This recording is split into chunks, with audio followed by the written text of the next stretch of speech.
So this one is, now we're into 23rd day of the shutdown, and now they're talking about the the looming November 1 date, because I think what happens there is several programs actually lose money. So what's that doing to us on the local level is really the question for us. This is what I put together last time, and what this was what had happened from the 1st to the 6th. So we'll take a look at this one. Oops, wrong way.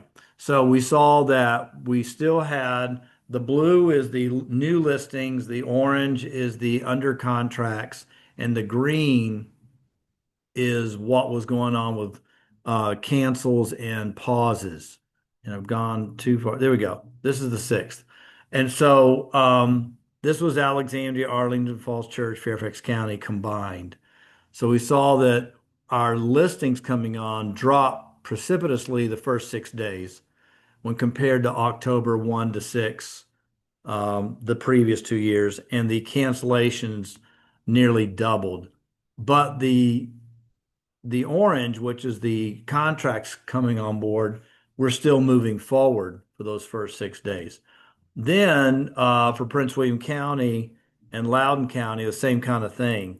Listings dipped a little bit, the withdrawals and increased, and the other increased as far as the withdrawn and canceled, but the contracts kept flowing in. So now I've gone through the 22nd, and so let you take a moment to absorb that. This is Alexandria, Arlington, Falls Church, and Fairfax County and City. So through the 26th of October, 22nd of October, 2023 is the first segment of data, 24 is the second data, and 25 is the third data. So people are still writing contracts. And I got a final slide here that I wasn't even considering until I was putting this together. Like, oh, that's what's going on. Most interestingly is the number of cancellation and withdrawals, which I think makes sense. People are probably saying, let's hold off. I want to be on the market when I have more people to sell to, instead of aging on the market. But it's interesting that the under contracts, the people writing contracts, is still keeping pace with last year at this time, even though the listings are dropping. But you see, when you got 288 houses come off the market, if even half of those stayed on the market, our increase in new listings would have been like 1150 to 1200. So that's what's going on there. In the outlying areas, again, Prince William, Loudoun County, people are still riding at a pretty good pace. They're still eating up the market in 2025 for the last 3 weeks, even though the listings are down less than 10%. I'd say it's probably about an 8% drop. But then you look at the number of homes that have been taken off the market, 177.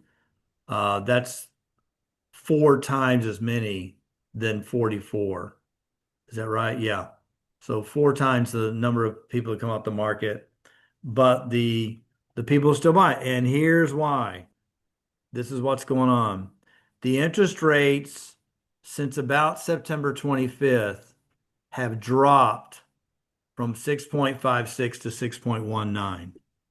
So I'm going to flip over now to take a look at Fairfax or Fannie Mae, Freddie Mac.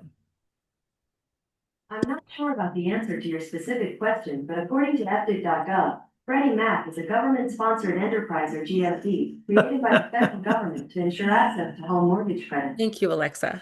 Alexa, stop. Hey, Google, stop. I'm at my sister's house. She uses Alexa. She uses Google. Got it. That's so funny. Thank you, Joy. It's listening in every time, right? All right, so let's share this right here. So this is the rates from October 23rd, 24 to a year. So we saw that we hit a top at 7% of January this year, then started coming down. And then from that point, we capped out again at 6.89 in May. And that's the top part. It's been going down ever since then. What? The rock is What's that? Yeah, okay.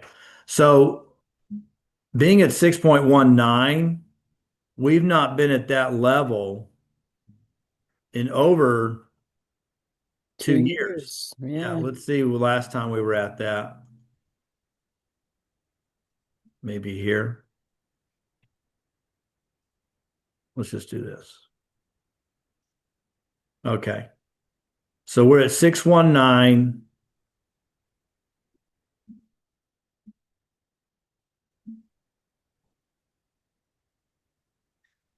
right there.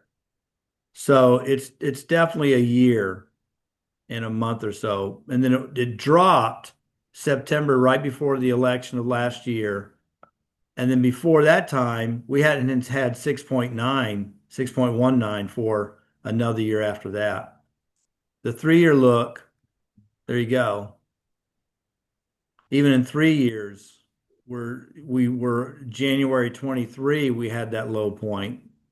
And if you look at 5 years, okay, since the rates all came up, we haven't been there since, yeah, January. So January 2023, we were down there, and then we hit it again September 24, and now we're back down to where we were. So September 24, January 23 were the last times that we have been at this level.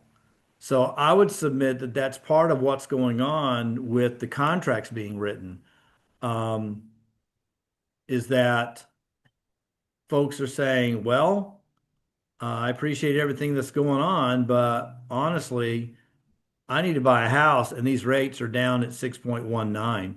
And this is before points are paid.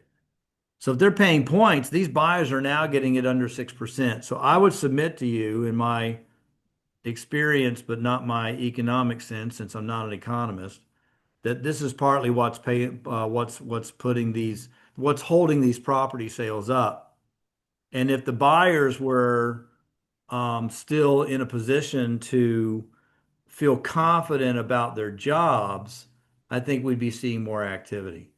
Now, I do know of one deal that has fallen down because of the shutdown, because the lender said, I can't go past this date because then I'll have to redo your employment and I'll have to show that you're on furlough and you will be rejected. Has anyone else had that happen yet? If you're speaking, I cannot hear you. Yes, I had a buyer All that right, had to back out because of her furlough. right. So that's two. I'm sure there are more. Um, Now, there's another report I'll be pulling in next Friday looking at it's about 16% of deals are falling through, and 50% in September fell through because of inspection items. So I thought that was interesting. So out of the 16% that fell out, half of that, 8%, fell out because buyers are like, no, I'm not buying this muffler. It's got too many holes in it. So we're seeing that happening as well. But with this low interest rate, I think we're going to have a short period of time here where folks are holding off, and then when we get back to work on Capitol Hill, that pent-up demand is going to shoot back out there, especially if these rates still hang in there at under 6.25. So I would get your buyers on the dime, get them going. Say, let's at least go see some of the houses that are on the market. And these houses that are withdrawn or canceled, call the agent. I mean, just because they're not active on the MLS doesn't mean they still don't want to sell. So look those up as well. Don't just be looking at actives and coming soon. Go back to the ones that were withdrawn the last 3 weeks and use that as a means of going in there and talking with your buyers and then get permission from the listing agent to look, I see you withdrew. My buyer would like to look at your property. Because you can get permission to show that, and if the agent's not involved, then we have the permission to show form that you can use. Literally gonna be in now from that. Yeah. What's that? Okay. So I would just submit that that's kind of where we are as far as the market's concerned, is that we're not as bad off as we thought it would be. In fact, I think it's going to skyrocket once they get back to work, hopefully into this month, November. I think they would have played their political game on both sides, and then they'll get back to work. Remember, I've been doing this long, long time. I've been through 8 administrations. 8 times 4 is 30 years. I had hair when I started this business. So they do this, they do their saber rattling on both sides of the fence, and then finally, some people that are level-headed say, "This is stupid. Let's compromise. Let's do something," and then it gets passed. So I see that coming down the pike. But when that does, a lot of the employees that have been holding off, that's 175,000 employees in Northern Virginia. Didn't know what to do because I was getting conflicting messages. What was that, Mitch? Oh, sorry. Yeah, no problem. Um, but we have. That's a good statement he just said. Maybe not about what we're talking about, but there are a lot of conflicting messages. And I just like, I'm not losing sleep over this. If anything, if I had buyers, I would be telling them, we need to go out now. People have stopped going out because they're nervous, and yet we see that they are getting eaten up on the market, and we don't want to be stuck out there when the herd starts coming out again. Let's say we go back to work right after the October 31st. They go back to, what do you think's going to happen? First, second week of November is going to be really busy. All those buyers like, great, let's go shopping again. The rates are down at 6.19. Look what happened since we were furloughed. So anyway, so that's my thoughts on that. Any comments from you guys on what's happening here? Any questions about it?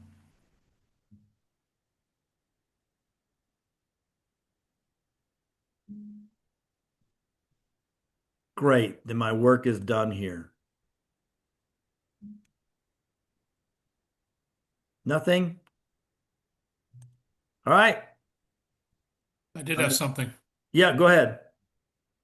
I just thought now, during this time, during the shutdown, before they come back and fix everything, for those buyers who are not really connected to the government, and there are some out there, Hmm. it's a great time because there's no competition from other buyers who are paranoid about the government. So Exactly. jump now because when the government comes back, Yeah. buyers will be coming back. If anyone's been wanting to test the waters on video, thanks, John. That's really, really good. If you've been wanting to test the waters on video, go live on Facebook or on your YouTube channel and say, "Hey, folks, I just came out of a meeting," and I'll send these slides out to you. Let me tell you what's going on during the shutdown. It's as active as it was last year at this time. We don't have as many listings, just like before. However, for those that are sitting back, you may want to get out there now before this shutdown's over, because then there's going to be an onslaught of people going out and buying properties. That's what we're hearing from the experts. Let's go out now when there's not people elbowing you out of the way. I think that's kind of the message that needs to be going out to your buyers. Okay. And just as a touch to your sphere, those who bought in, when it was like 7% or like a little under 7%, now is a good time to refinance, Yeah, it's on right? the desk in the third bedroom. There we go. Go ahead, Christine. Oh, yeah, yeah. I was just going to say, I mean, just to, keep up with your database, if they bought, when it was like sub sevens, like, almost 7%, it would be a good time to get them to be like, hey, the rate is 6.19, why don't it's a good time to refinance. Right. I'm going to do a video today using these slides if you want to use that as a model, or even just repost it and say, "Hey, this is my broker gesticulating, and here's what he thinks is going to happen." He's an old guy, been doing this for 30 years. So, Hey, anyway. Anthony, about the refinance. I Yes. know that Rob Gaskins will start working with you if you're on furlough Yeah. on a refi. Oh, cool. That's not stopping him from going ahead and submitting paperwork. Excellent. So some lenders have different philosophies on this. You just got to make sure you're going with the one that's going to do that. Rob is with CMG Financial. That's our partner. So, and remember, CMG hangs on to most of their loans. They don't resell them. That's why they have the power to do that. They're not worried about it. All right. Okay, folks, I should be back in town Sunday night, and I'm going to be doing this video and hopefully getting it posted, if not today, tomorrow. And I'm going deeper south today, so going into Mississippi. It's like 79 down there. Wow. I know you guys are a little chilly up there, so. Yeah, it's chilly. I had to turn my fireplace on. Oh, man. Yeah. Yeah. So anyway, but yeah, in Chattanooga, we're still in the mountains, so it got down about 39 last night here. Wow. A little chilly. All right, y'all. Thanks for Okay, showing enjoy, up. Anthony. Talk to y'all later. Safe travels. All right, thank Safe you. travels. Take care. Okay. Bye. Bye.